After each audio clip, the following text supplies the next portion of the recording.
yoga problems. I got them. Oh, goodness. What happened?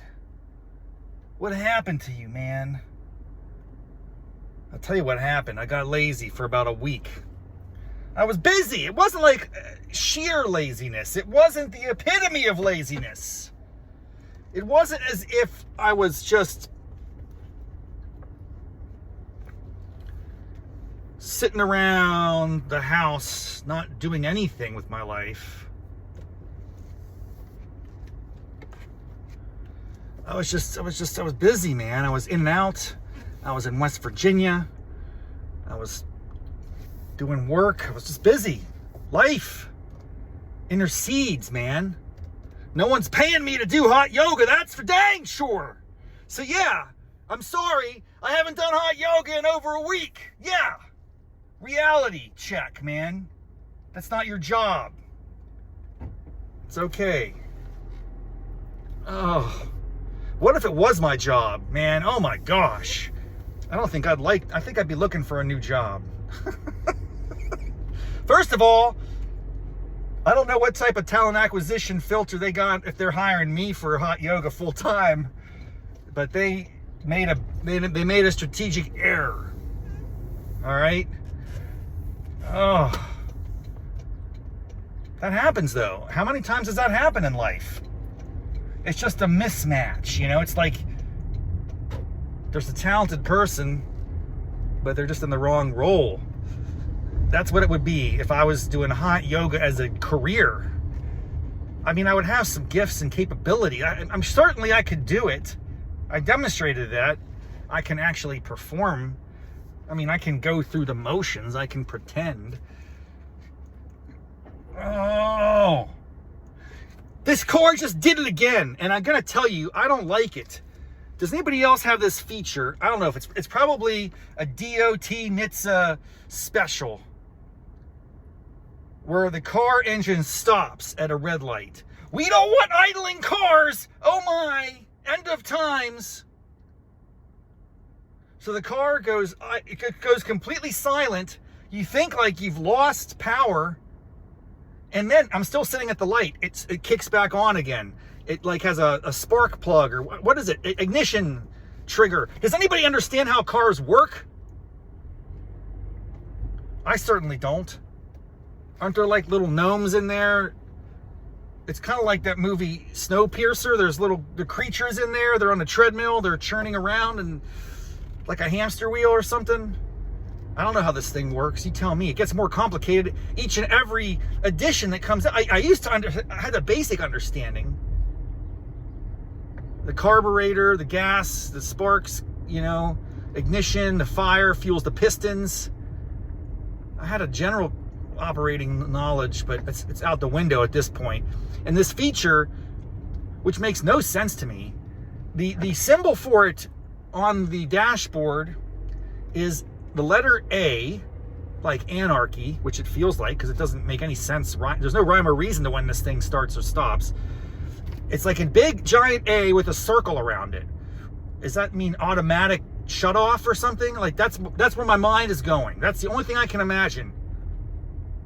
Is there a symbologist out there in the world that came up with this? What type of crack were they on when they came up with this? So we have this new feature we're going to install. People are demanding it. People really want it.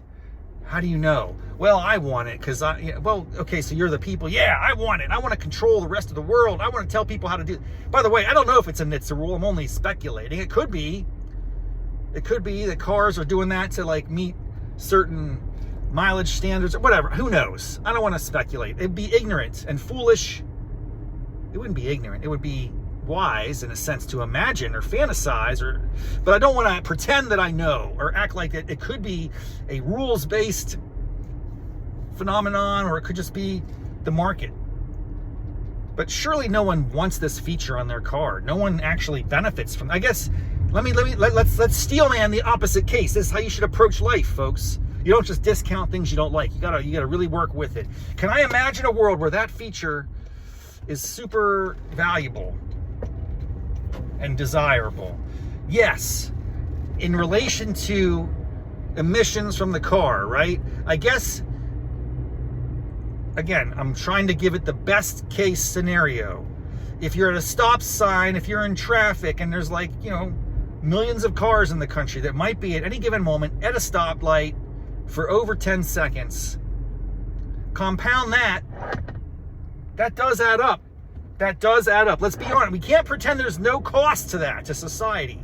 There is pollution spewing from your tailpipe, and you're not going anywhere. You're stuck in traffic. So someone said, let's address that problem and create a device that shuts off the car while you're in traffic or you're at a standstill. It will save you gas, potentially. I think I'm curious about that, because don't you burn more gas when you start the car? It's like there's a charge up. So I don't know if that's true or not. Speculation.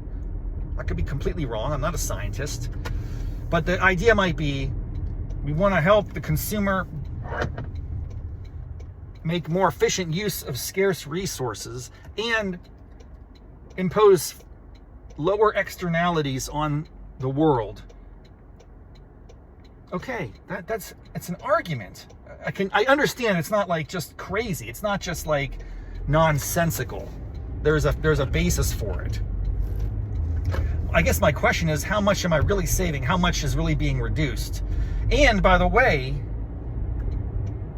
what about the spark plugs? I don't even know if it's a spark plug. It's an ignition thing.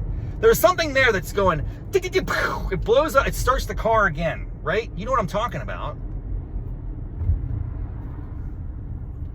That unit in my car is probably getting crushed. It's going to get worn out. It's going to have to get replaced. So how much energy and expense is going into that? How more quickly do we burn through ignition switches or whatever else? And then maybe it doesn't counterbalance the cost savings. I don't know, man. I'm just throwing it out there. I think there's a lot to go into this.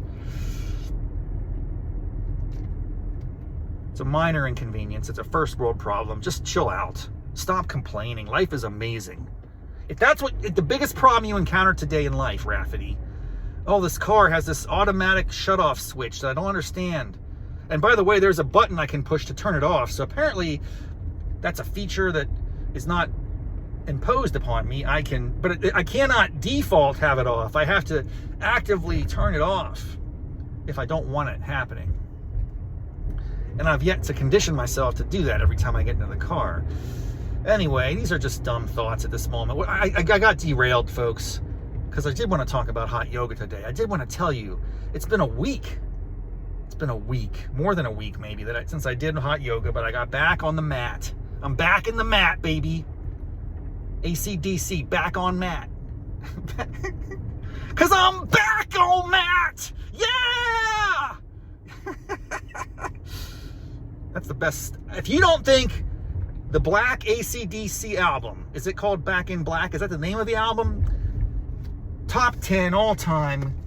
Unbelievable. Unbelievable. If you don't agree with that, just shut me down. You're not my friend.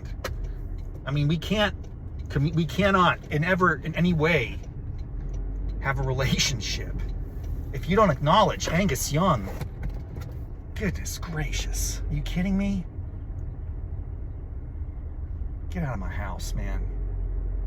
I would put Back on Black. And also the sequencing of that soundtrack is unbelievable. It's not a soundtrack. It's a studio album, bro. Get it right. Your nomenclature's way off today. I think I'm still discombobulated from this class.